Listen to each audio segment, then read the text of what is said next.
Corações aqui, corações ali, sejam bem-vindos às conversas com. Corações aqui, corações ali, sejam bem-vindos às conversas com.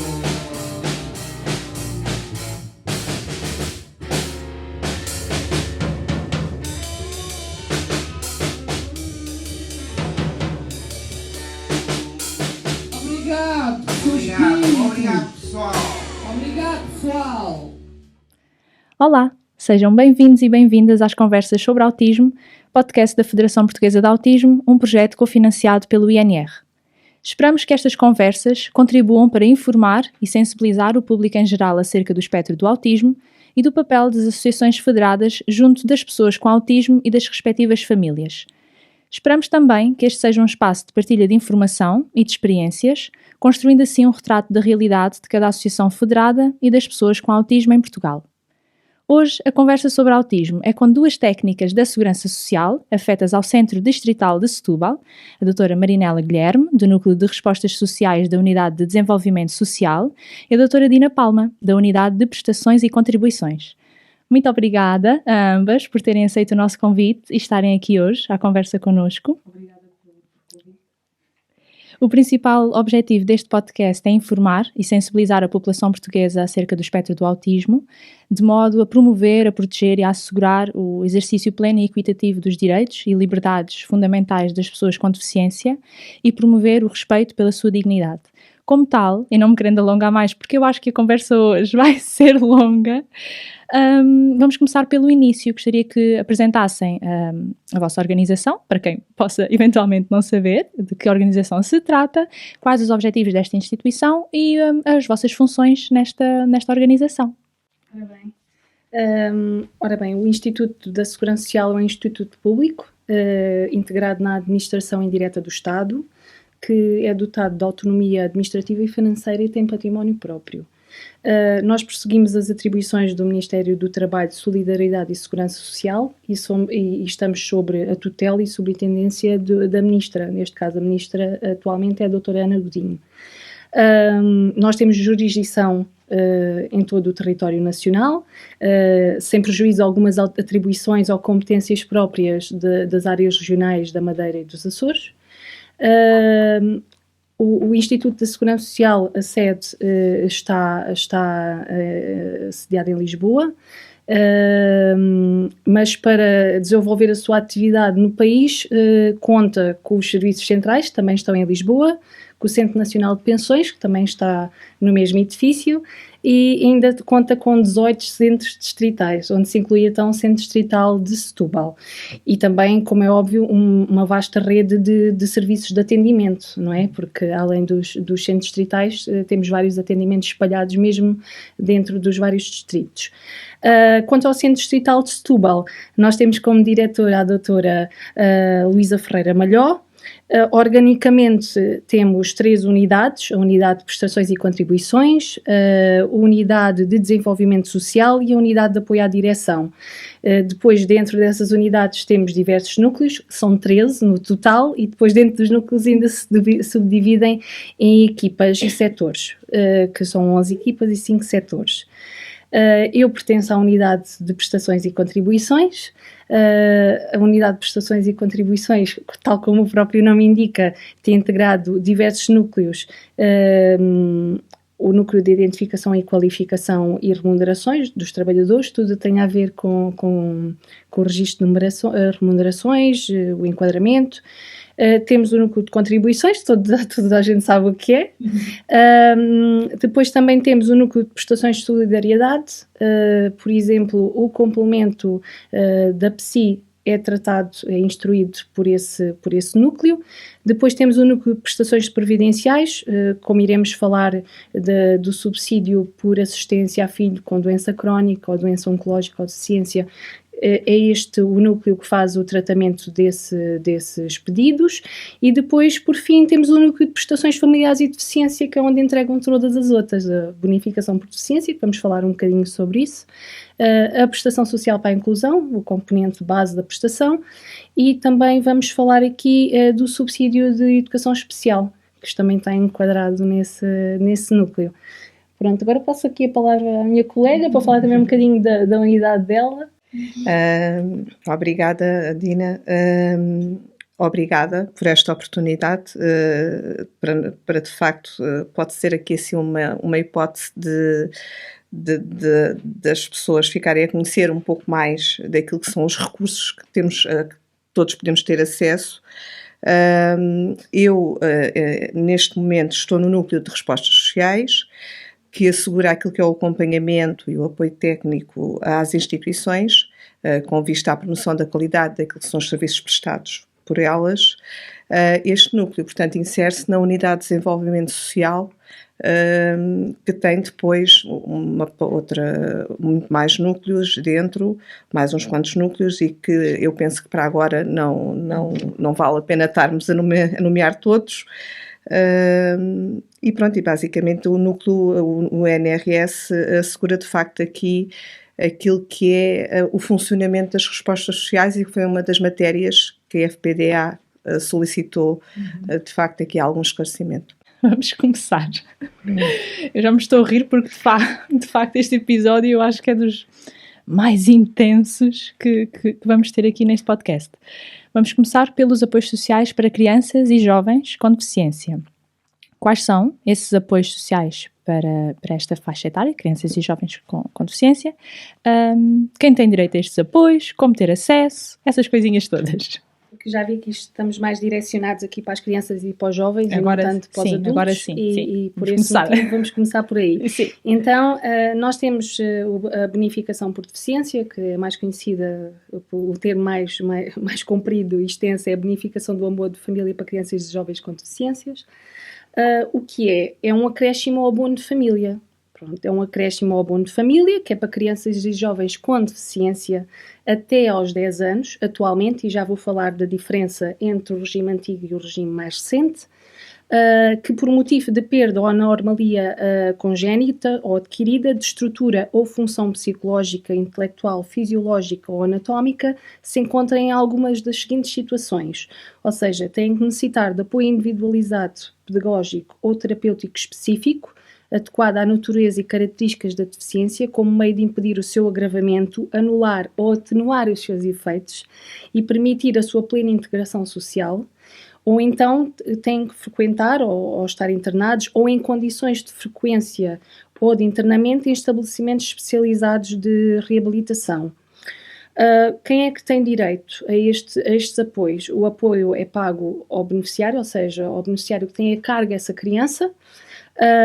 E existem aqui vários regimes, porque existe o regime contributivo, ou seja, o beneficiário está a descontar para a Segurança Social, tem um trabalho e desconta, e depois também temos um regime em que não contributivo, em que a pessoa que tem a criança a cargo não trabalha.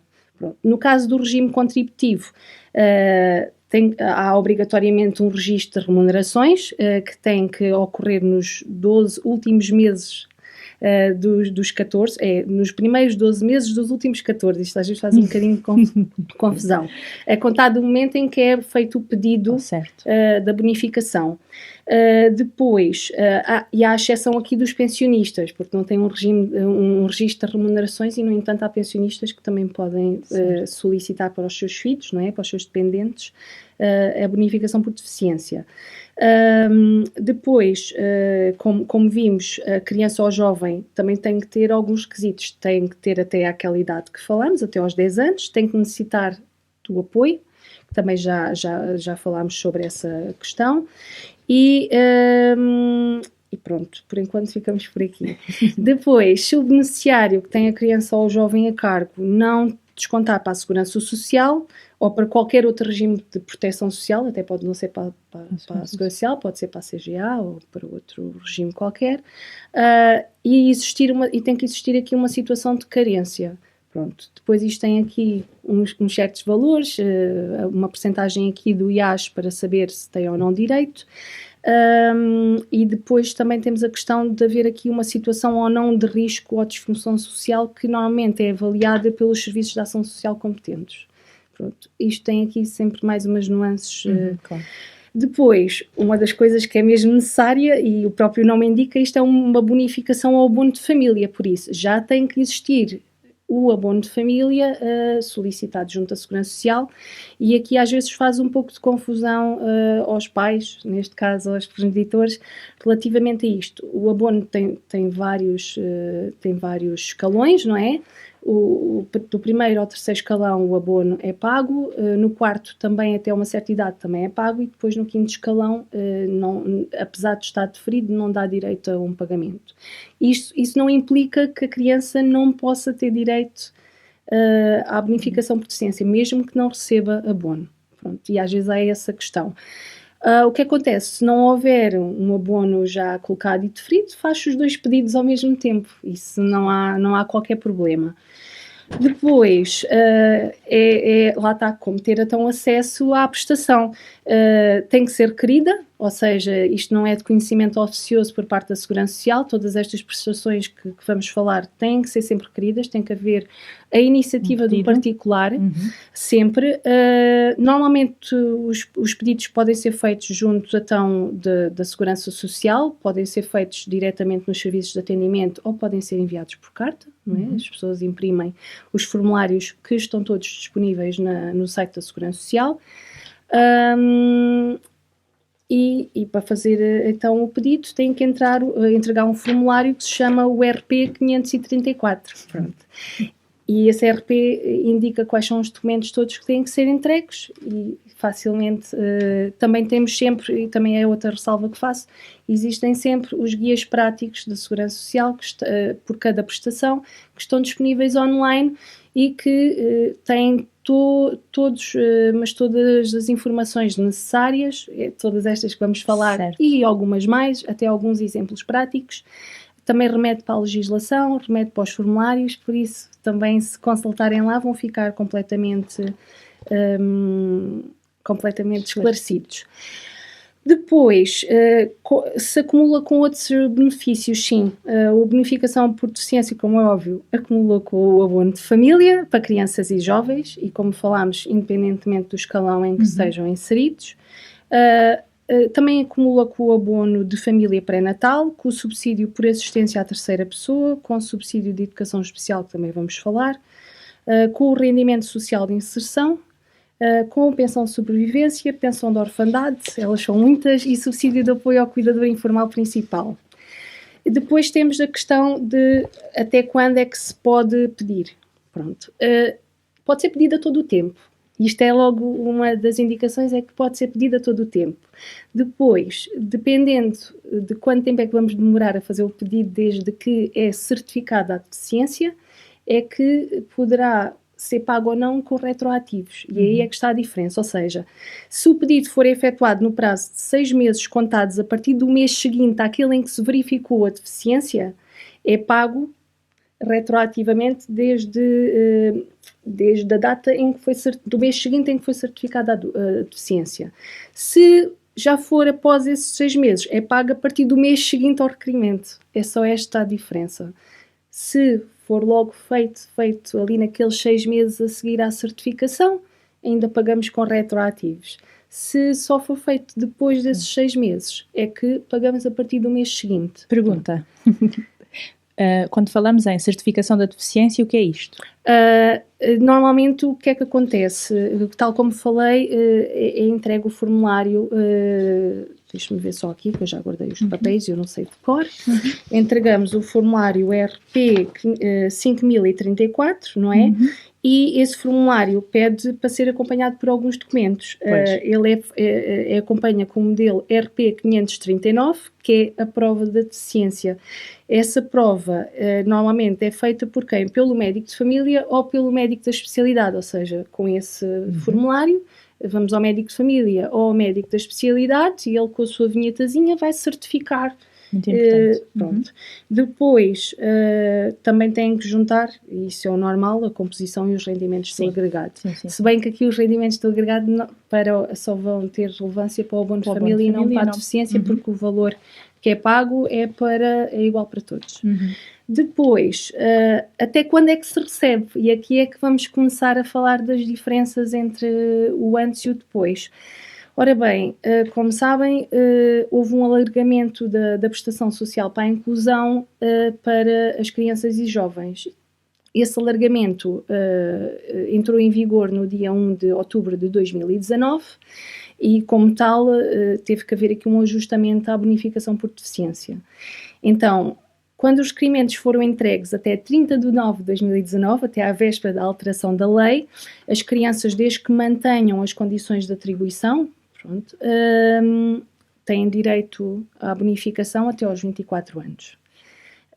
Depois, posteriormente à data de entrada em vigor do alargamento, ou seja, do dia 1 de outubro de 2019, a prestação social, peço desculpa, a bonificação por deficiência é até aos 10 anos, ou seja, a criança recebe até ao mês anterior a fazer 11 anos, que isto também é importante porque às vezes as pessoas fixam-se nos 10 anos e a criança tem 10 anos até fazer os 11. Por isso, até à véspera, até ao mês anterior de fazer os 11 anos, tem direito então a receber a prestação.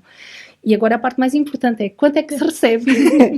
Ora bem, para aqueles pedidos que foram efetuados a partir de 1 de outubro, ou seja, até aquele limite dos 10 anos, temos então 63,01 €. E no caso de ser uma família monoparental, ou seja, que o agregado familiar é constituído por um único adulto, ou seja, basta viver uma avó ou um tio, deixa de ser uma família monoparental, a esse valor vai acrescentar então 35% e então passará a ser de 85,06 €. Dos pedidos que foram efetuados ainda pela legislação antiga, antes do alargamento à prestação social para a inclusão, aí já tínhamos vários valores. Até aos 14 anos é o mesmo valor que ainda agora informei para os 10, ou seja, 63,01 € em caso de família monoparental, 85,06. Dos 14 aos 18 anos já tínhamos um valor um bocadinho superior, 91,78, e em caso de família monoparental, 123,90. E dos 18 aos 24, 122,85 € e em caso de família monoparental, 165,85. Pronto, isto é o que eu tenho para apresentar sobre a bonificação por deficiência. Não sei se têm mais alguma questão que queiram colocar. Tens alguma questão depois destes números todos, Patrícia? Não, nada. Estou para ver como é que vai falar sobre os apoios sociais e programas para as pessoas com deficiência. Já lá vamos. Vamos chegar a essa parte.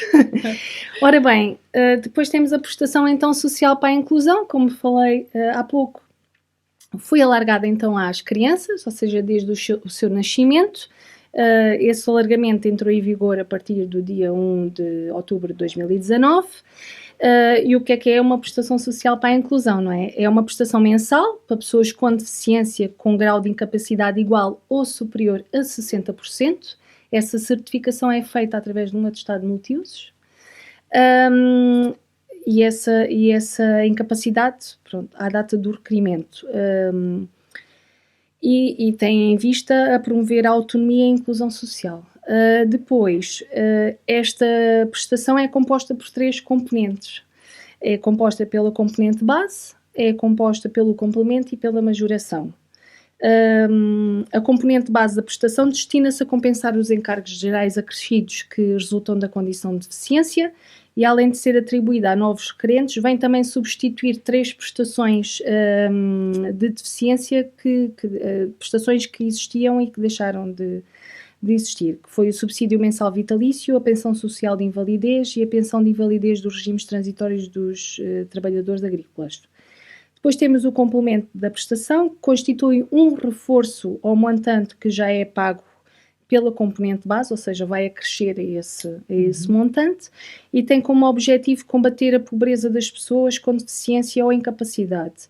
Normalmente este complemento é dado a famílias que se prove que têm uma carência. ou uma insuficiência de recursos. Depois temos a majoração da prestação, que se destina a substituir as prestações do antigo regime de proteção de deficiência, que destinava a compensar também os encargos específicos. Depois, quem é que tem direito? A pessoa com deficiência tem que ter residência legal em Portugal, não é? Importantíssimo de referir. Exato. Tem que ter uma deficiência com grau de incapacidade igual ou superior a 60% e que tem que estar devidamente certificada. Acabámos de falar isso anteriormente. No caso de ter uma deficiência com grau de incapacidade igual ou superior de 80 anos, de 80%, peço desculpa, pode ser no caso do titular da pensão de invalidez, porque tem que ter no mínimo, já não pode ser os 60, já tem que ser os 80. Ou se tiver uma deficiência de grau de incapacidade igual ou superior ou a 60% e inferior a 80% e que reúne as restantes condições de atribuição no caso de ser um titular de pensão de invalidez. Enquanto se encontrasse suspensa o pagamento dessa pensão devido ao apuramento de responsabilidades de terceiro, porque por vezes a pensão de invalidez deriva de algum acidente e aí temos um apuramento de responsabilidades de terceiro e supostamente não pagaríamos, mas não vamos deixar o beneficiário desprotegido e como tal, enquanto tivesse suspenso o pagamento da pensão de invalidez, nós pagamos a prestação social para a inclusão. Como é óbvio, assim que findar o período de suspensão e vai ser exigida a esse beneficiário com pensão de invalidez que tenha no mínimo 80% de incapacidade, que é o que exigimos a todos os outros. Ora bem, relativamente ao complemento, quem é que tem direito ao complemento? Tem que ser titular da prestação social para a inclusão componente base, ou seja, o complemento, como vimos, é um acréscimo à base. E é para maiores de 18 anos, ou seja, aqui as crianças deixam de entrar. Por isso as crianças, só aqui por esta leitura, percebemos que só têm direito à componente base. Se calhar por isso não vale a pena estar a falar muito no complemento. Como é que fazemos os pedidos? Ela pode ser requerida pelo titular da prestação ou por uma pessoa indicada por si, porque como aqui estamos no âmbito da deficiência, por vezes a pessoa que tem deficiência não tem capacidade para poder fazer o seu próprio pedido. Pronto. Desde que a pessoa tenha procuração, ou em todo o caso, seja o seu representante legal ou o seu cuidador. Pode ser requerida, aqui é a parte melhor, porque ao contrário da bonificação por deficiência, esta pode ser requerida online, no site da Segurança Social Direta. Tem lá o formulário e dá para a pessoa digitalizar e entregar os documentos através dessa via, não é preciso ir deslocar, mas também, tal como todas as outras, se preferir, pode imprimir, pode ir aos serviços de atendimento, pode enviar por carta, não há problema nenhum, porque o tratamento será igual. Depois, o que é que tem que levar? Tem que levar o formulário PSI 1 da DGSS, acompanhado pelos documentos que lá indicarem. Pronto. Um deles será o atestado de atão multiusos, que é obrigatório porque identifica qual é o grau de deficiência ou da incapacidade. Depois é acumulável com uma carrada de prestações do regime previdencial.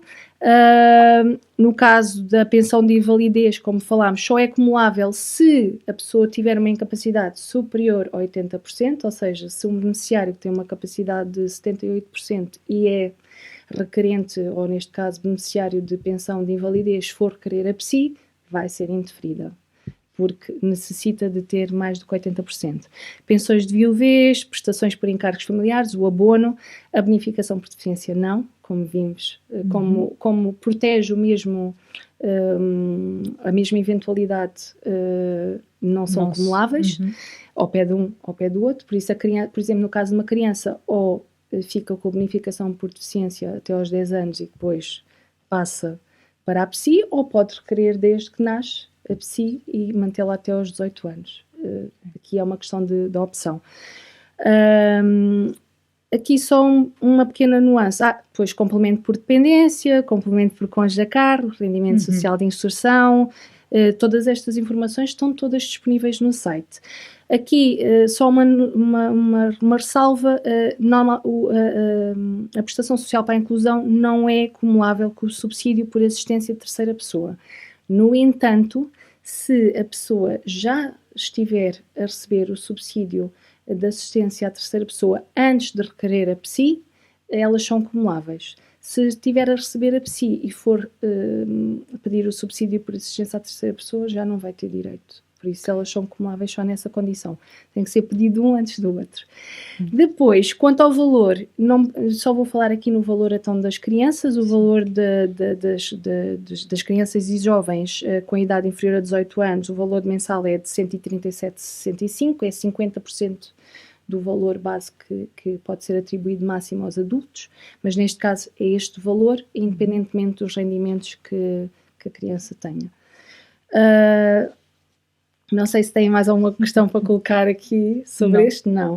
Então vamos então, que isto temos muita coisa ainda para falar. Vamos falar então do subsídio de educação especial. É um subsídio que reveste a natureza de uma comparticipação. É destinado a crianças e jovens com deficiência permanente, de idade até aos 24 anos, para assegurar a compensação de encargos resultantes da frequência de estabelecimentos adequados ou de apoio individual por técnicos especializados. Terapias da fala, aquelas terapias que são muito usuais. Eu agora esqueço-me do nome, peço desculpa. O meu filho teve para fazer essa terapia e eu, entretanto, depois não foi necessário. Psicomotricidade? Sim, exatamente. Era isso que eu queria dizer e estava-me agora a faltar as palavras. E que normalmente são terapias que são caras, não é? E dependente dos rendimentos do agregado familiar, pode então ter uma comparticipação pela segurança social. Como vimos, e vamos sempre repetir a mesma coisa, é dirigida a crianças ou jovens com deficiência, de idade até 24 anos, desde que por motivo dessa deficiência se encontrem em qualquer das seguintes situações: frequentem estabelecimentos de educação especial que impliquem o pagamento de uma mensalidade, careçam de ingressar em equipamento particular ou cooperativo de ensino regular após a frequência de ensino especial por não poderem ou deverem transitar para estabelecimentos públicos de ensino, ou tendo transitado necessitem de apoio individual por técnico especializado, frequentem a creche ou o jardim de infância regular como forma de superar a deficiência e acelerar a integração, ou então necessitem de apoio individual por técnico especializado, ainda que não frequentem o ensino especial. Tem que ser requerido, outra vez, é uma prestação que não é de atribuição automática. O pedido deve ser efetuado nos serviços da Segurança Social pessoalmente ou por correio. Em ambos os casos deve ser entregue o formulário com o modelo RP 5020 da DGSS, acompanhado dos documentos que nele indicarem. Todos os formulários indicam sempre a documentação que é necessária. E cumula com o abono para a família e para crianças e jovens, com a bonificação por deficiência, com a prestação social para a inclusão e com a pensão de sobrevivência e orfandade, ou seja, praticamente cumula aqui com todos os benefícios que as crianças têm acesso. Depois, e por último, na parte que me toca relativamente a prestações, temos o subsídio de assistência a filho com deficiência, doença crónica ou doença oncológica. É um apoio em dinheiro dado às pessoas que tiram uma licença no seu trabalho para acompanharem os filhos, que, como referimos no próprio título, têm que ser filhos biológicos, adotados ou do seu cônjuge, não necessitam ser do próprio, têm que estar no agregado. Que devido a uma deficiência, uma doença crónica ou doença oncológica, necessitem então de acompanhamento. Esta licença é por um período de 6 meses, mas é prorrogado até ao limite de 4 anos. Existem exceções, desde que o médico, por declaração do médico especialista, seja certificado a necessidade desse prolongamento, ainda pode ir então até ao limite de 6 anos. Pronto. Quem é que pode ter acesso a esta prestação? É sempre aos pais, não é? Os trabalhadores, são eles que vão deixar de trabalhar para dar acompanhamento aos filhos. São trabalhadores a descontarem para a Segurança Social, incluindo os trabalhadores do serviço doméstico e os trabalhadores no domicílio. Trabalhadores independentes, ou seja, são quase tudo trabalhadores que descontam para a Segurança Social. Beneficiários do Seguro Social Voluntário que trabalhem em navios, empresas estrangeiras ou sejam bolseiros de investigação, porque também fazem contribuições. Quem tiver a receber a pensão de invalidez relativa, pensão de velhice ou pensão de sobrevivência e a trabalhar e a fazer descontos para a Segurança Social, porque é possível a pessoa ser pensionista e continuar a trabalhar. Trabalhadores na pré-reforma, em situação de redução de prestação de trabalho, praticantes de desporto profissional, também desconto, e trabalhadores bancários.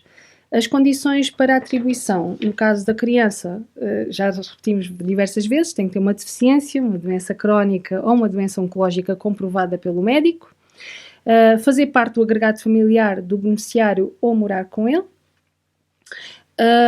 E relativamente ao beneficiário, tem que apresentar a certidão médica que confirma a necessidade de assistência e que o outro progenitor também trabalha e que não pediu este subsídio, ou seja, só um dos progenitores é que pode estar em casa com a criança. Pronto, se houver algum deles que não trabalhe, é aquele que não trabalha que tem que pedir. É que não há possibilidade de pedir então este subsídio, porque tem que estar obrigatoriamente a trabalhar. Depois também temos aqui a nuance como a bonificação por deficiência. Se o pedido do subsídio for feito dentro do prazo de 6 meses a contar do dia em que deixou de acompanhar a criança, nós pagamos então também com retroativos. Não, peço desculpa, estou aqui a dizer asneiras. O pedido tem que ser feito até 6 meses a contar do dia em que deixou de trabalhar para acompanhar a criança. Se for feito um pedido posterior, não terá direito, não terá acesso à prestação, que é diferente. E tem que cumprir um prazo de garantia que é ter 6 meses de descontos seguidos ou não, podem ser interpelados para a Segurança Social. Pronto, isso é um dos requisitos. Acumula com pensão de invalidez relativa, desde que o progenitor esteja a trabalhar e a descontar para a Segurança Social, com pensão de velhice, com pensão de sobrevivência, com pensões ou indenizações por acidente de trabalho ou doença profissional, com rendimento social de inserção, normalmente acumula sempre, complemento solidário para idosos, pré-reforma, e depois, relativamente ao valor que é pago, é 65% da remuneração de referência, que tem sempre um limite máximo mensal de 2 vezes o valor do IAS. O IAS este ano, em 2022, corresponde a 443,20 €. Como é que pode ser pedido? Pode ser pedido na Segurança Social Direta, também é um dos que pode ser pedido online. Também pode ser pedido nos serviços de atendimento, ou através de carta, por correio. Pronto, não sei se têm mais dúvidas sobre... Para quem não sabe sobre o IAS, o que é isso, o IAS? O IAS é um indexante de apoios sociais. Todos os anos, ou quase todos os anos, o Estado emite uma portaria em que indica qual é este valor, e normalmente é através deste valor que se faz a maioria dos cálculos das prestações. Tanto que eles dizem que é o indexante dos apoios sociais, é mesmo para isso. Eles determinam que, por exemplo, o IAS em 2022 é 443,20 € e, por exemplo, se dá um limite máximo de 2 vezes o valor do IAS para aquela prestação, nós simplesmente multiplicamos e já sabemos.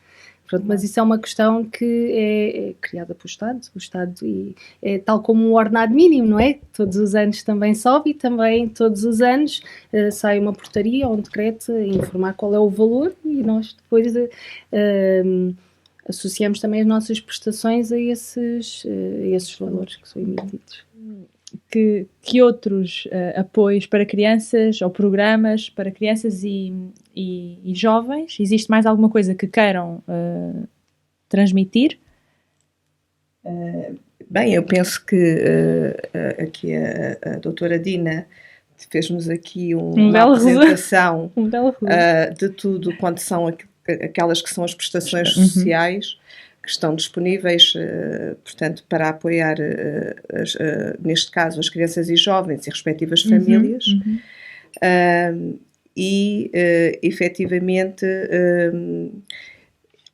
toda esta panóplia de prestações e de respostas sociais que temos em funcionamento, que eu penso que é isso que se está a referir, para apoio, portanto, neste caso, a crianças e jovens com deficiência, eu gostava de fazer aqui uma ressalva, é que, efetivamente, quem trabalha há muitos anos nestas áreas, nós, e não sei se todos concordarão comigo, mas é a percepção que tenho e, portanto, vou partilhá-la, que, de facto, o Estado tem vindo a assumir cada vez mais uma perspectiva de inclusão social, profissional, daquilo que é a pessoa com deficiência.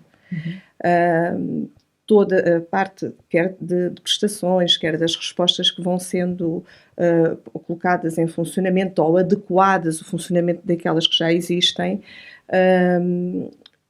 têm, portanto, neste momento estão alinhadas, vamos dizer assim, ou tentam estar o mais possível com aquelas que são as metas e os compromissos, não só nacionais, mas também internacionais, assumidos, quer por os organismos nacionais, também internacionais, e que estão inscritos em documentos muito importantes, que todos sabemos, como a Convenção sobre os Direitos da Pessoa com Deficiência, na Estratégia Europeia para os Direitos da Pessoa com Deficiência, na Estratégia Nacional também para as pessoas com deficiência, e efetivamente todo este sistema de apoio tem vindo a ser construído sempre com a intenção da promoção do exercício dos direitos, dos deveres que as pessoas com deficiência têm, na promoção da sua vida independente dentro daquilo que é possível a cada um, da participação e da integração efetiva naquilo que é, na verdadeira inclusão, não é?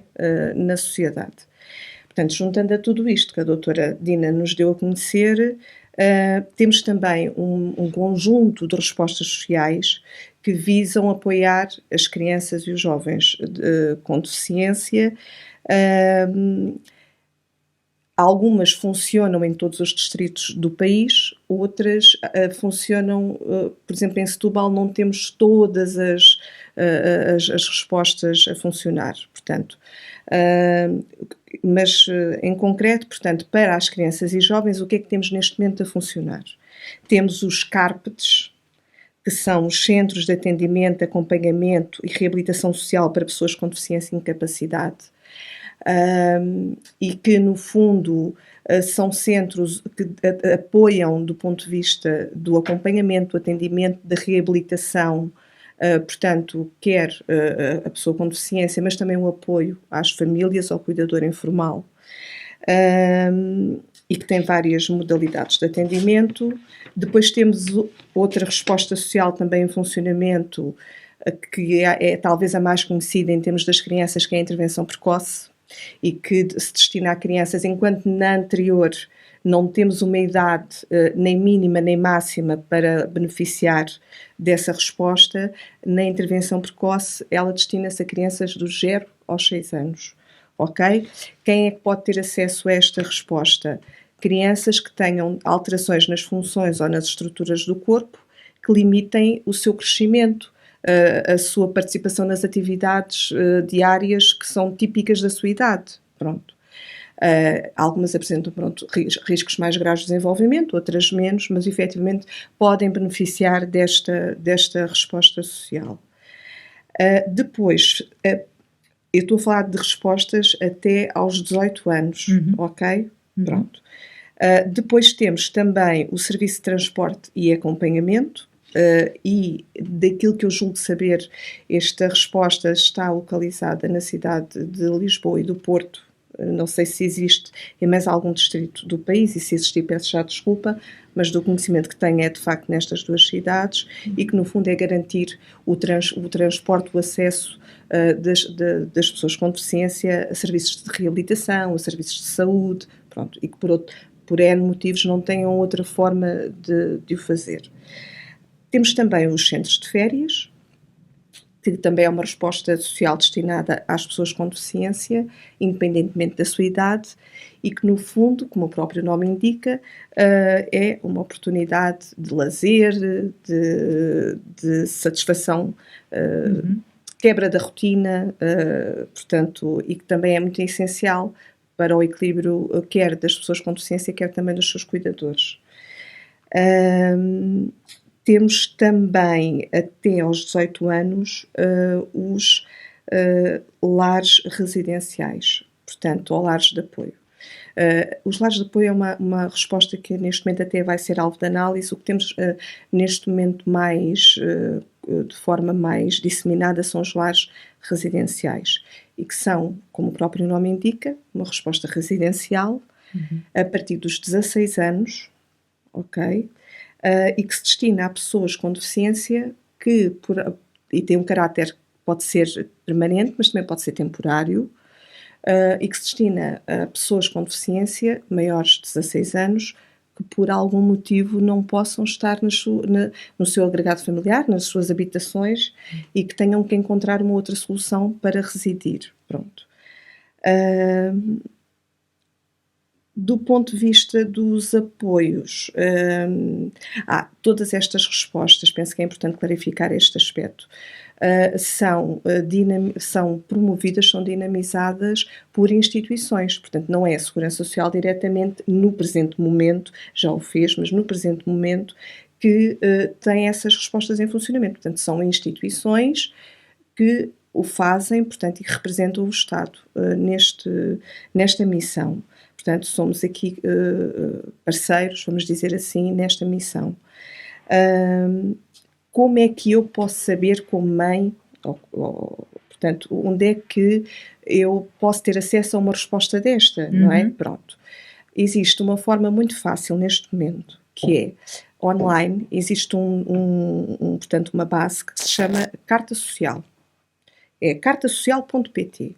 Portanto, eu entro dentro da cartasocial.pt e vou conseguir, através de várias opções de seleção, chegar à resposta social que quero, e vou perceber se no sítio, por exemplo, no concelho onde eu resido ou no distrito onde eu resido, existe aquela resposta.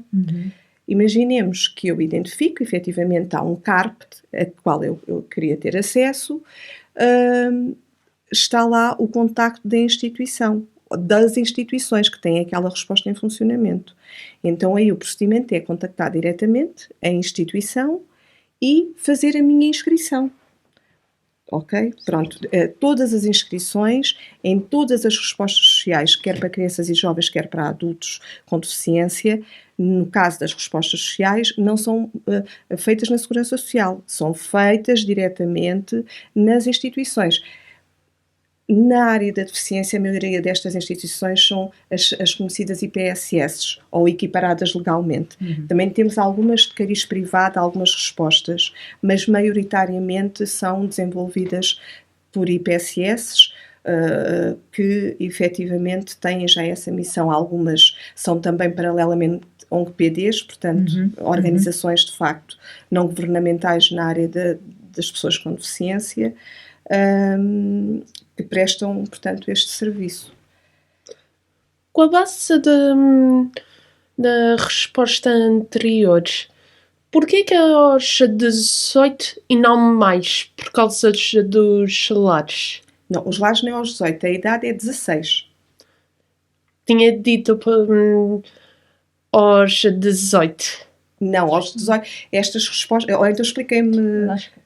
Pronto, é aquilo que isso disse, peço imensa desculpa, mas até penso que referi aos 16. Sim. Todas estas respostas que eu falei até aqui, portanto, são até aos 18. Se calhar é aqui que houve a confusão. Até aos 18. Os lares residenciais podem ter acesso a partir dos 16. É a única situação. Ok? Na IP é na intervenção precoce, peço desculpa, do 0 aos 6, e no CARPD, nos centros de férias, no transporte, não há idade definida, ok? Portanto, poderão aceder independentemente da idade. Muito bem. Boa. Depois, em termos de apoios, temos ainda, para crianças e jovens, os produtos de apoio, mas não sei se será uma matéria que querem falar agora, se querem depois falar... Podemos.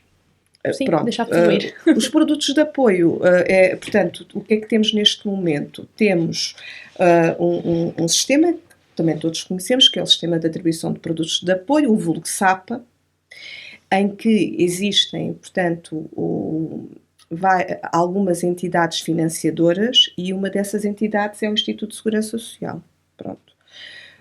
O Instituto de Segurança Social financia, portanto, os apoios que estão na lista autorizada, não é? Porque há uma lista que é a lista de produtos de apoio, ou o catálogo dos produtos de apoio que estão autorizados a ser financiados nas várias áreas, portanto, na área motora, na área visual, pronto. É também muito fácil de lá chegarmos se colocarmos catálogo de produtos de apoio ou lista de produtos de apoio ao nível do motor de busca, vai-nos aparecer imediatamente e conseguimos logo perceber, se tivermos dúvidas, se aquele produto de apoio que necessitamos pode ser alvo ou não de financiamento. E, no fundo, destina-se não só às crianças e jovens, mas a todas as pessoas com deficiência ou com incapacidade que necessitem para que sejam compensados de alguma forma as limitações que têm. Como é que as pessoas devem proceder para receber este apoio, não é? Vamos ver, fui à lista, percebi que efetivamente, ou então se não conseguir ir à lista por algum motivo, até pergunto no Serviço da Segurança Social, ou pergunto até ao médico de família, que eles também têm essa informação. Tenho que, pronto, primeiro que tudo, não posso só chegar à Segurança Social e eu fazer um requerimento a pedir financiamento para aquele produto de apoio que eu acho que necessito, não é? Portanto, tem que dirigir-se, portanto, o médico vai ter que preencher um documento, ou o médico do centro de família ou um médico do centro prescritor, ok? E aqui há diferenças. Aqueles produtos de apoio que são produtos de apoio mais generalistas, o médico de família consegue prescrever. Se for um produto de apoio muito especializado, vamos pensar, por exemplo, numa cadeira de rodas, terá que ser um centro prescritor da área motora, ok? E aí eu vou ter que marcar uma consulta para esse centro prescritor é um médico nesse centro prescritor que vai fazer uma avaliação adequada e que vai perceber qual é o produto de apoio que efetivamente me faz falta. Pronto. E normalmente até nesses centros prescritores o próprio médico de família também depois orienta e dá sempre aqui algum encaminha, portanto, o processo de financiamento inicia-se com a apresentação da ficha da prescrição dos produtos de apoio, que é efetuada pelo tal médico do centro de saúde ou as tais equipas multidisciplinares dos centros prescritores, peço desculpa, especializados, e aqui um parênteses, estes centros prescritores especializados, se colocarmos também no motor de busca, aparece-nos a listagem, mas também está no guia, porque existe também, à semelhança daquilo que a doutora Dina referiu há pouco, também existe um guia dos produtos de apoio, portanto, disponível no site da Segurança Social e que também explica muito bem os passos que temos que dar e também tem a listagem desses ditos centros prescritores, ok? Porque depois é ao longo de todo o país e eu vou escolher aquele que mais perto de mim, não é? Claro. Pronto. Portanto, há essa ficha e depois, em conjunto com a ficha, eu vou ter que entregar uma série de documentação, certo? Pronto. E vou entregar no serviço local da Segurança Social, e aí já não dá para ser tudo via net, portanto terei mesmo que me dirigir lá. Se for em Lisboa, também pode solicitar esse apoio na Santa Casa de Misericórdia de Lisboa, ok? Pronto. Então, qual é a documentação obrigatória que temos que anexar lá à dita ficha da prescrição? Temos o documento de identificação, portanto, do beneficiário e do seu representante legal, no caso dele existir. Se por algum motivo não tiver o cartão de cidadão, pode ser um passaporte ou outro documento identificativo que legalmente esteja reconhecido. O comprovativo do IBAN, portanto, do número da conta bancária. O documento de comparticipação do sistema de saúde quando aplicável. O que é que isto quer dizer? Existem às vezes subsistemas de saúde que também também financiam uma parte do produto de apoio. Quando eu falo em subsistemas, estou a falar, por exemplo, da SAT-PSP ou da ADSE ou de uma série desses subsistemas. Se houver uma parte que seja comparticipada por este subsistema, também temos que entregar essa informação.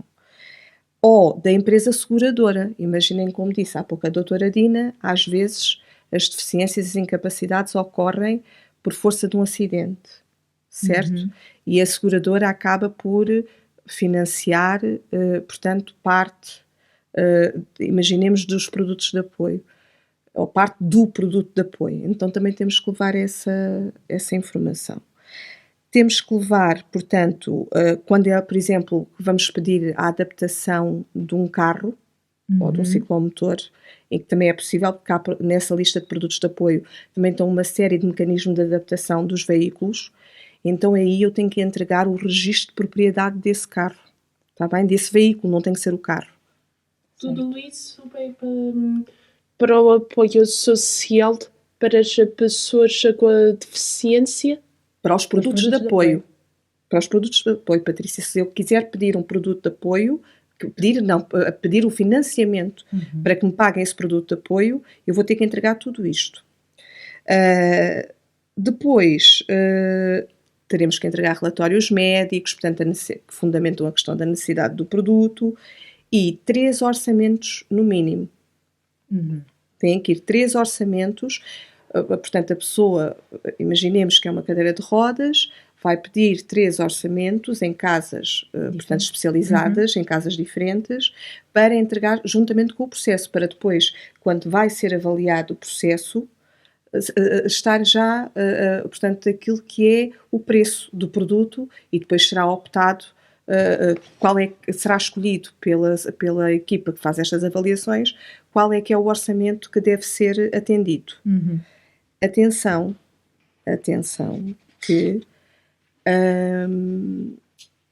quando não devo comprar o produto de apoio e depois ir pedir o seu financiamento, ok? Primeiro tenho que ter o ok, deste caso da Segurança Social, de que efetivamente me irão financiar o produto para poder adquirir o produto. Porque se eu adquirir o produto antes, o que é que vai acontecer? Quando me dão o ok ao produto que eu pedi, o financiamento que eu pedi, eu vou comprar o produto àquele sítio, de acordo com aquele orçamento, certo? E depois vou ter X tempo para entregar a fatura, não é? O comprovativo em como adquiri aquele produto. Portanto, a data que vem nesse documento vai ter que ser posterior. Portanto, à autorização, ao deferimento do processo. Logo não dá. Pronto. Se a pessoa comprar antes, vai colocar em causa esse financiamento e poderá ter que voltar, poderá ter que devolver a verba, não é? Existem algumas exceções. Relativamente a esta obrigatoriedade, mas são muito pontuais e têm que ser muito bem fundamentadas e, portanto, não é algo que se deva fazer, portanto, no geral. Pronto, eu não sei se querem que diga mais alguma coisa a nível dos produtos de apoio. Não, acho que foi super esclarecedor. Não foi, Patrícia? Foi. Agora vamos avançar para os adultos, que já começámos aqui a falar um bocadinho, claro. Ou seja, de uma forma geral, que apoios sociais, programas, prestações para as pessoas com deficiência, neste caso, adultos. Então, como vimos há pouco, a bonificação por deficiência só nos requerimentos mais antigos é que ia até aos 24 anos. Sim. A partir dos 18 já somos adultos. Sim, exato. Somos jovens já, neste caso. Ainda estamos na dependência dos pais, a maior parte das vezes. Sim. Depois temos a prestação social para a inclusão, não é? Que já falámos há pouco relativamente às crianças e jovens, mas inicialmente quando ela foi criada ela era dirigida a maiores de 18 anos, por isso é uma das prestações... Ela foi alargada. Depois foi alargada, não é? E aí nesse caso, por exemplo, já temos a situação do complemento. Exato. Em termos de valores dessa prestação, para quem não tem rendimentos, por exemplo, o componente base é 275,30 €, se não estou em erro. Mas isso é para quem não tem rendimentos, isto porque a base depende dos rendimentos do próprio requerente. Relativamente ao complemento, aí já estamos numa área em que já é a parte da solidariedade e, como tal, não só deficiência, mas também solidariedade, porque tem a ver com a carência e falta de recursos, e aí já vamos abranger os rendimentos de todo o agregado familiar. Não posso dizer assim um valor certo, porque vai sempre depender dos rendimentos do agregado, mas posso dizer que normalmente todos os anos, acho que este ano não aconteceu, mas o ano passado ocorreu, sai sempre uma portaria com o valor do complemento base, do complemento, o valor máximo anual. Nós depois dividimos aquele valor por 12 meses, penso que dá cerca de 438,22 €, é uma coisa assim. Depois, consoante o agregado familiar, nós temos que ter ali um fator de ponderação, por exemplo, o requerente vale 1, se for cada maior que está no agregado familiar vale 0,7 e o menor vale 0,5. Isto porquê? Porque eu para fazer um limite máximo do apoio que tenho que dar, em termos de complemento, vou multiplicar estes 438,22 pela soma destes valores. Por exemplo, se for um agregado que tenha um único, só o requerente, não é? É vezes 1, por isso o limite máximo que ele poderá ter do complemento será 438,22.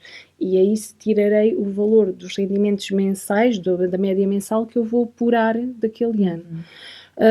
Se, por exemplo, já tiver outro maior ou 2 menores, já vou multiplicar por mais. Pronto. E esse limiar já vai ser mais elevado. Em princípio, os rendimentos do agregado também vão ser mais elevados, por isso o que eu posso dizer é que o complemento é uma prestação de valor variável. Tem um limite máximo que vamos apurar daquela forma que disse, mas é variável.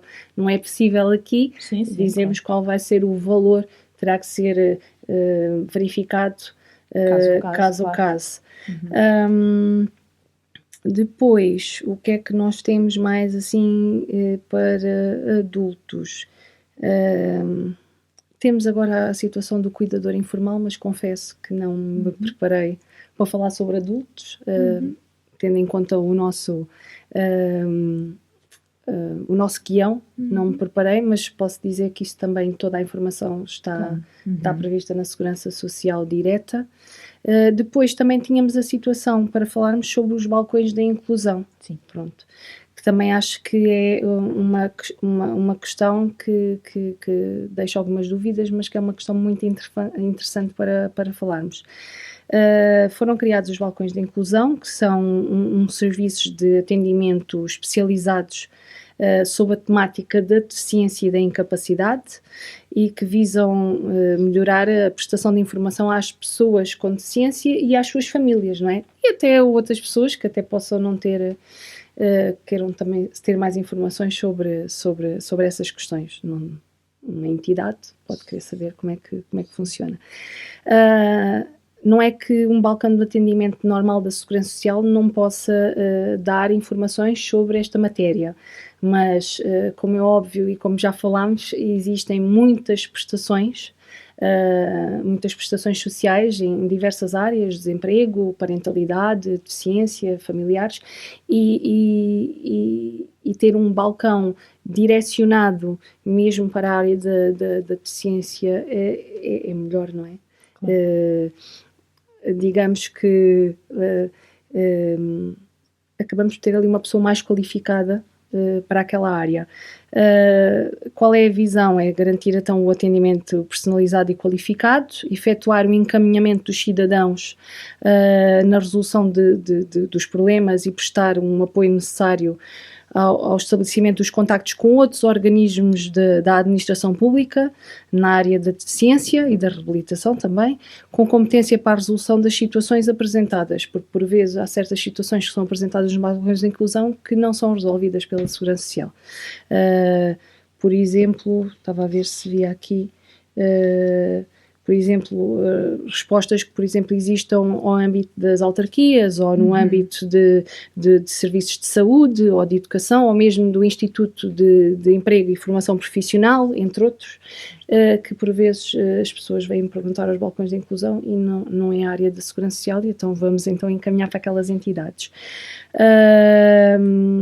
E por isso mesmo este atendimento personalizado não é só na perspectiva do Instituto de Segurança Social, acaba de ser também na perspectiva da simbiose, não é? Dos vários componentes prestacionais e da ação social que temos dos tais produtos. Por exemplo, tudo aquilo que a doutora Marinela falou, relativamente, por exemplo, aos produtos de apoio, estes balcões de inclusão são especializados e podem também fornecer essa informação. Os serviços que estão disponíveis, como já referimos, as prestações sociais, ou seja, os subsídios e apoios, as respostas sociais também terão informação nessa área, lares residenciais, centros de atividades ocupacionais, centros de reabilitação, eles têm toda a informação, os produtos de apoio e as ajudas técnicas, emprego e apoio às entidades empregadoras, porque também há entidades empregadoras que integram pessoas nos seus quadros com deficiência e têm alguns benefícios contributivos, neste caso, por integrarem essas pessoas. Há outros temas no âmbito da segurança social, também a orientação e encaminhamento para as outras entidades, como falámos, a formação profissional, os benefícios fiscais que as pessoas podem obter junto da autoridade, por exemplo, tributária, mas que aqui nestes balcões também existe informação disponível e poderão as pessoas ser esclarecidas. Quanto às acessibilidades e transportes, a intervenção precoce, que a doutora Marinela também falou um pouco, a educação e os centros de recurso para a inclusão. Depois, relativamente aos atendimentos, como é que é feito? O atendimento no balcão de inclusão é feito... convém ser feito na zona de residência, pode ser marcado presencialmente ou através do formulário que está disponível no portal da Segurança Social. Eu até posso indicar aqui o caminho, www.segsocial.pt/marcacau, porque nós tiramos as cedilhas e os estilos, _atendimento, e depois...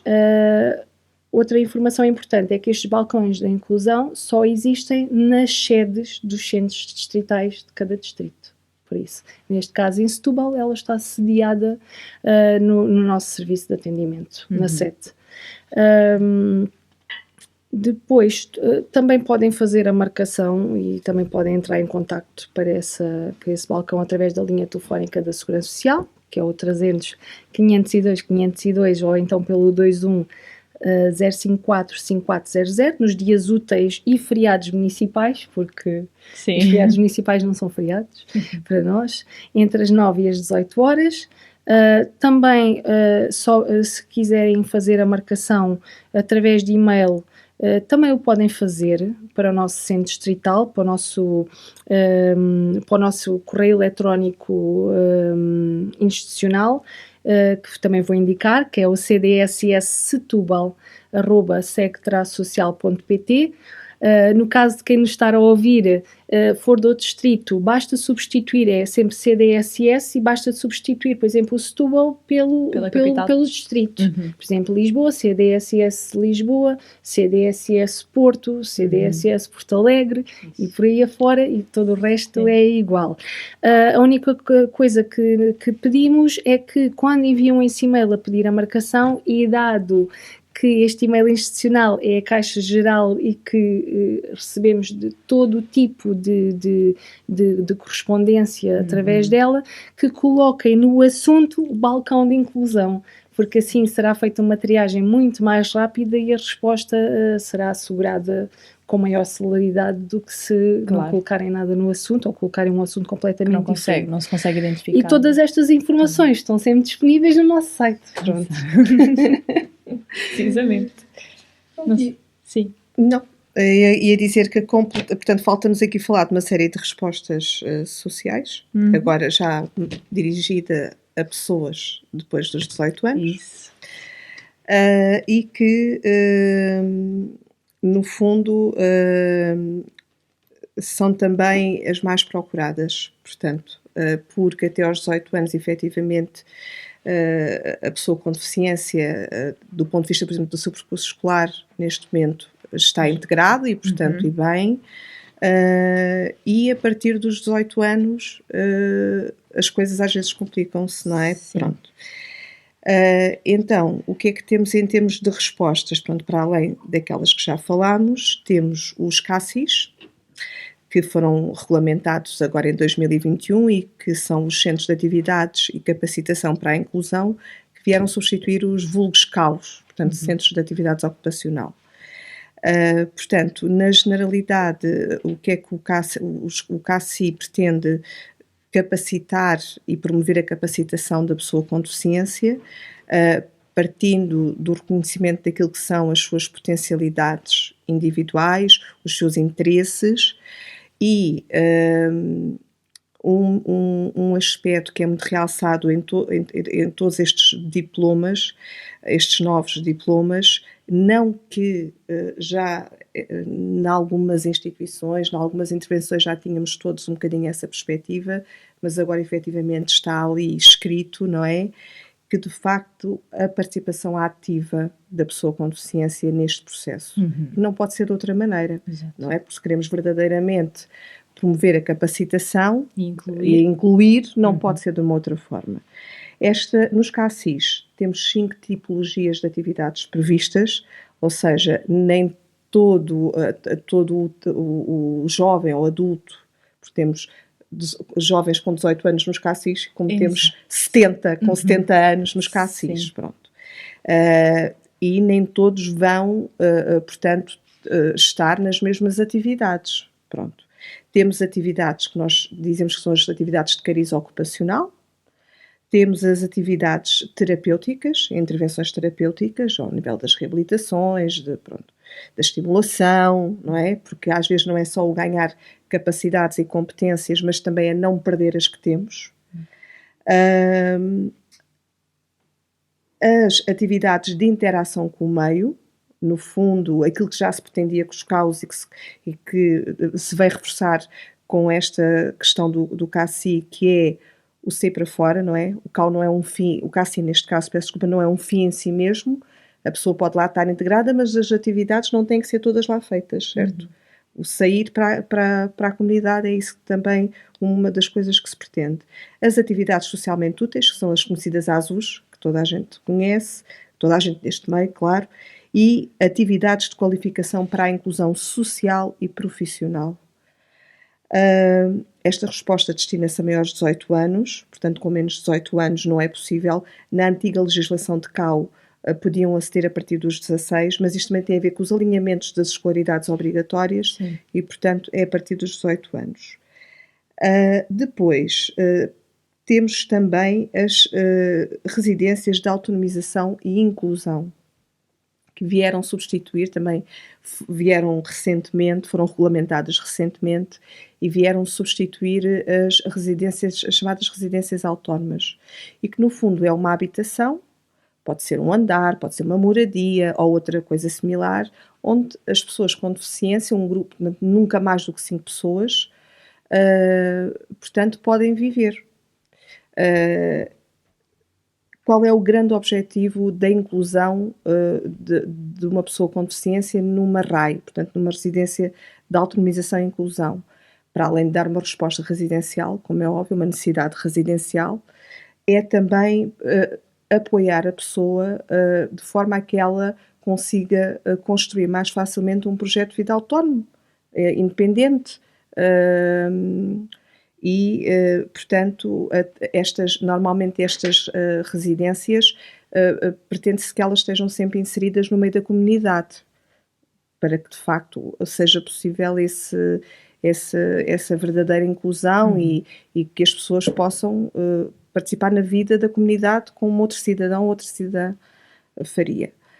Temos também o Serviço de Apoio Domiciliário para Pessoas com Deficiência, que no fundo é um serviço de apoio domiciliário, mas dirigido à pessoa com deficiência. Este serviço é normalmente dirigido a pessoas com deficiência ou com alguma dependência que não consigam satisfazer as suas necessidades mais básicas, as atividades de vida diária, pronto. Temos também uma outra resposta que também não existe em muitos, não está disponível em todos os distritos, que é o acolhimento familiar, e que no fundo é a inserção de uma pessoa com deficiência, neste caso já adulta, em famílias que pretendam fazer esse acolhimento. Claro que essas famílias têm que ser idóneas, têm que ter características de estabilidade, de segurança, que possam proporcionar à pessoa com deficiência esse ambiente familiar, que por algum motivo não pode ter com a sua família de origem, ou porque ela já não existe pura e simplesmente. Pronto. E, no fundo, estas são, portanto, as respostas, juntamente com as outras que falámos anteriormente, sociais que temos em funcionamento no país, e às quais as pessoas com deficiência e as suas famílias ou cuidadores poderão aceder. Presentemente, sabemos que existem algumas respostas que acabam por responder a todas as solicitações, mas temos outras que não. Temos outras em que há listas de espera e temos todos consciência disso e temos todos que trabalhar todos os dias para que estas listas de espera sejam cada vez menores. No âmbito do programa PARES e do PRR, do conhecido PRR, que agora todos falamos do PRR em várias áreas e nas respostas sociais também falamos, estão previstas e foram já efetuadas, foram já realizadas várias candidaturas de várias instituições no âmbito de várias respostas sociais ao nível da área da deficiência para criar novas respostas ou para alargar ou requalificar aquelas que já existem. Eu ainda não tenho neste momento informação das candidaturas que já foram aprovadas, porque as candidaturas têm que obedecer uma série de condições e de critérios, mas eu penso que será razoável expectar um aumento do número de respostas que temos nesta área da deficiência e que tanta falta faz nos próximos anos. Portanto, penso que isso será uma realidade. Sem dúvida. Esperemos que sim. Patrícia, pergunta na manga, qual é? Logo para o resumo, parece que é uma pauta a ler todos os resumos, tipo o talão do recibo. É muita informação, não é? Muita. É muita informação. Muita informação. Claro, deixa-me só acrescentar, antes de tu colocares a tua pergunta, que tudo isto é só assim, muito só falámos de cada tema muito ao de leve, cada pessoa, quem nos ouve, que tenha uma dúvida específica sobre algum destes apoios, alguma destas respostas, por favor, contactem a Segurança Social mais perto de si, porque claro que não conseguimos aqui esclarecer todos os pontos e mesmo assim é um episódio bastante extenso. Desculpa, Patrícia, agora sim, tua pergunta. Ou perguntas, não sei quantas preparaste hoje. Qual é a vossa maior dificuldade enquanto técnicas da Segurança Social? Isso é também uma pergunta que era assim uma resposta... É assim, na minha área de intervenção, eu para já tenho que dizer que gosto muito daquilo que faço. Acompanhar aquilo que são as instituições que todos os dias trabalham para dar resposta às pessoas com deficiência e às famílias, é um privilégio. E é um privilégio ir acompanhando o crescimento destas casas, destas instituições. Porque se formos comparar a intervenção na área da deficiência do dia de hoje, numa mesma instituição, de há 15 anos ou 20 anos atrás, houve de facto uma evolução brutal. E eu acho que há muito caminho para percorrer, como é óbvio, muito caminho para percorrer. Mas também acho que não nos fica mal reconhecer o caminho já percorrido. E penso que só assim é que poderemos continuar a caminhar no sítio certo, com segurança, com força, com perseverança, ou seja, fazer aquilo que as pessoas com deficiência e as suas famílias fazem todos os dias. porque é de facto fundamental e não querendo, não conseguindo pôr-me no lugar do outro, mas não é difícil e talvez essa seja a minha grande dificuldade como técnica da Segurança Social neste meio, é quando, por exemplo, estamos numa instituição, por exemplo, que tem um lar residencial a funcionar, ou um CACI, e estão a dar resposta a X famílias e temos mais X em lista de espera a que não se consegue dar resposta porque não há vagas. E aqui a missão da Segurança Social é conseguir, junto destas instituições, que são os nossos grandes parceiros, criar mais resposta, até não ficar ninguém de fora. E isto é sempre o nosso grande objetivo. E a dor é quando essa resposta era precisa para ontem, como todos sabemos, e não se consegue resolver, por muito que façamos. Isto não é motivo para parar, não é motivo para parar ou para deixar de fazer. Agora, ter consciência desse limite é difícil. É muito difícil. Depois temos as outras dificuldades que todos os serviços têm, somos poucos técnicos, são muitos acordos de cooperação. Eu posso lhe dizer que no Distrito de Setúbal nós temos à volta de 1000 acordos de cooperação para acompanhar, não só na área da deficiência, mas em todas as áreas.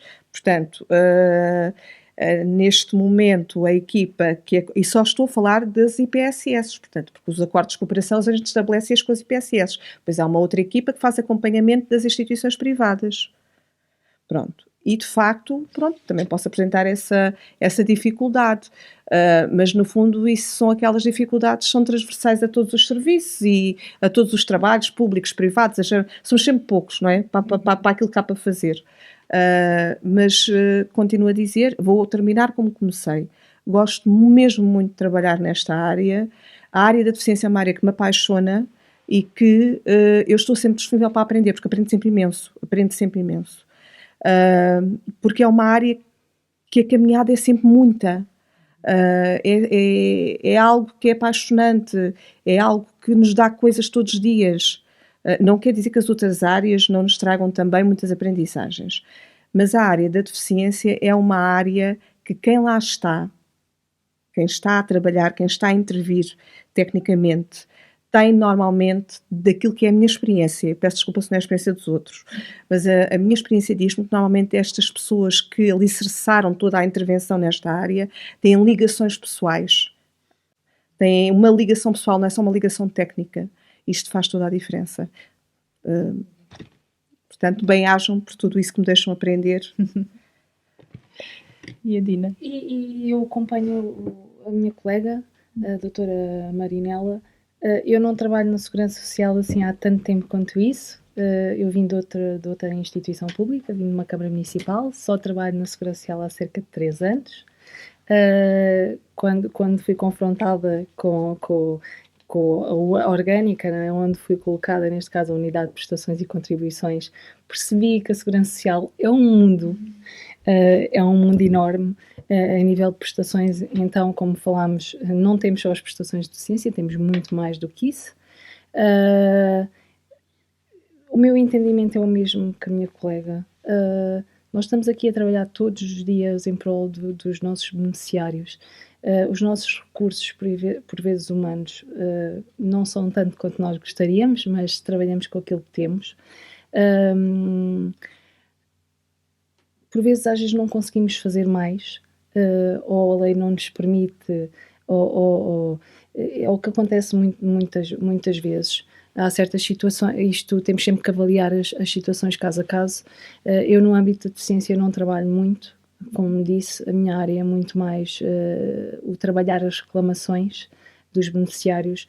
Mais em outras áreas, normalmente na parte da deficiência, não costuma haver muitas reclamações, e as poucas que há, a própria área, o núcleo de prestações familiares e deficiência, ou então o núcleo de prestações previdenciais, no caso do subsídio de assistência a filho, ou até mesmo o núcleo de prestações de solidariedade trata da parte do complemento da prestação social para a inclusão, têm muitas competências técnicas e normalmente dão respostas nessas áreas. Se gostávamos de fazer muito mais, gostávamos de ser mais rápidos a deferir as prestações, por exemplo, a analisar e instruir os processos, mas tudo tem o seu tempo. O que nós dizemos sempre é que as pessoas às vezes têm que ter um bocadinho de paciência, os beneficiários.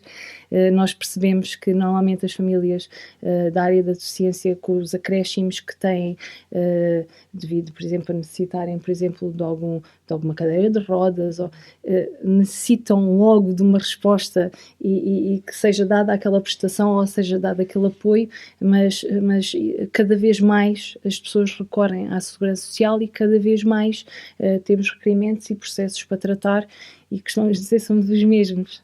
Pronto, isto também com a pandemia também vem inflacionar muito